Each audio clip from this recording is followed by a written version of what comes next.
honorables membres du jury, chers contradicteurs, Pardon.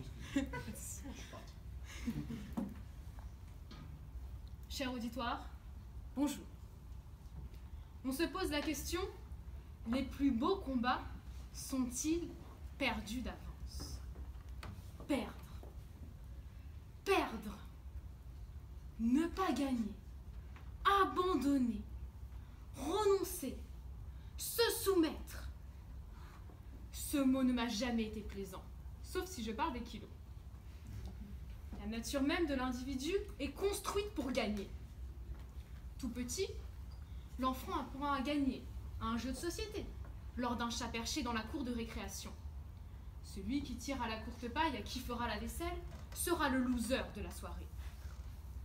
Le sportif n'est pas là pour participer, mais pour remporter la victoire. Le politique n'a aucune envie d'être dans le camp des vaincus. L'idée de perdre est déjà difficilement concevable. Mais mon contradicteur vient de nous expliquer qu'il ne s'avoue pas vaincu après le combat, mais qu'il renonce avant. Selon lui, c'est perdu d'avance. Résultat quasi certain. Heureusement que nos anciens ne se sont pas couchés devant l'ennemi. Ce sujet est un sujet grave. Et je me suis dit que j'allais plomber l'ambiance pendant 10 minutes. C'est pourquoi j'ai décidé de venir taquiner quelques supporters de l'Assemblée. En effet, il y a quelques jours, il y a eu un combat qui m'a fait doucement rigoler. Si je vous dis millionnaire, en short, avec des chaussettes montantes, coupe de cheveux peroxydée, que l'on ne croise qu'à des concours de caniche, QI de bulot, vous voyez de quel combat je veux parler. Bon, je vous aime. Ballon. 6-1. Oui, une équipe barcelonaise entre sur le terrain. Toutes les statistiques sont contre eux. Jamais une équipe ayant subi un 4-0 à l'aller n'a réussi à l'emporter. Les sondeurs sont formés. Autant jeter les crampons. Mais pourtant, ce soir-là, ils sont portés par leur public, portés par leur foi. Ils donnent tout.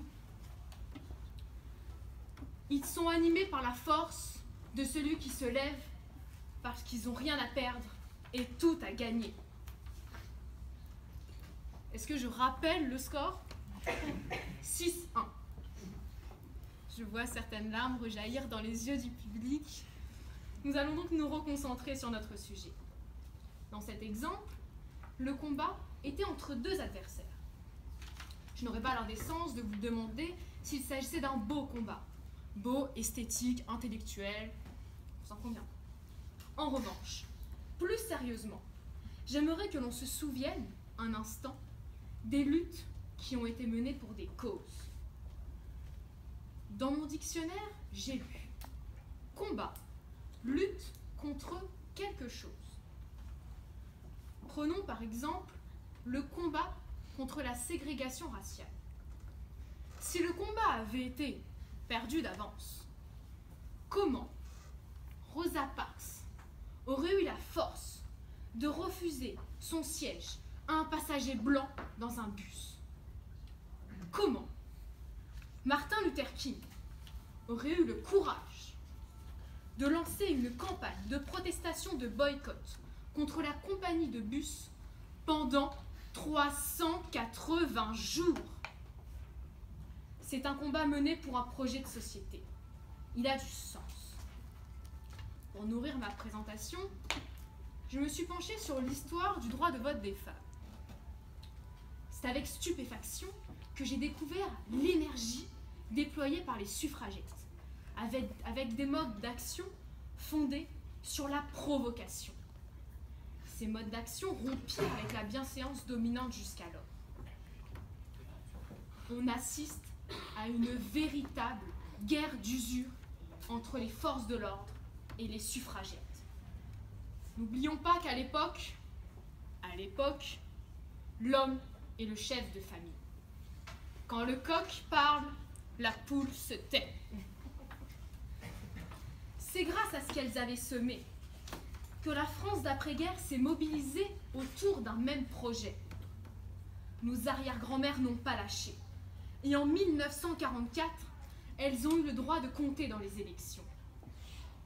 Ces femmes ont été le limon d'un autre combat très important.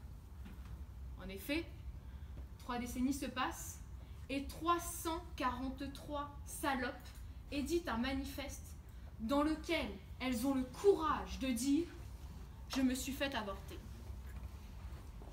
Un an plus tard, Marie-Claire a recours à l'IVG à 16 ans, après un viol.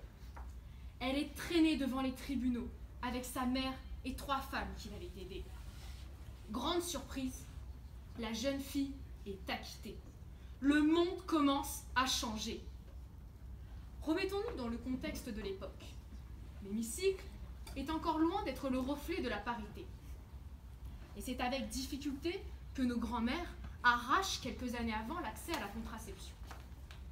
Aussi, quand Simone Veil met sur la table le droit à l'avortement, ce combat-là semble perdu d'avance.